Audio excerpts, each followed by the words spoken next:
The moment you open Glo-Bus, you're blasted with all kinds of decisions.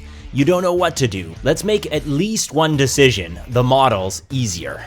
As one Glo-Bus player asked, understanding the model of both the cameras and drones can be confusing and affect the results of the game. Models increase the breadth of your exposure to the market, allowing for more sales. However, this can decrease your product quality as you try to sell more than one type of camera or drone. The general heuristic is, if you have selected a high quality product or PQ, 5 to 8, you should go with a low number of models, 2 to 3 models. If you selected a low quality product of 2 to 5, then you should go with a higher number of models. If your PQ or product quality is exceptionally low, then use 7 models. Also, it's usually best to go with a lower number of models for drones than cameras. Like and subscribe. The real answer is to experiment and find out what the profit equation is for your models that the customer wants. To do this, you need to vary the number of models until your earnings per share is maximized. That's likely to be the closest to the best number of models. Watch this one next.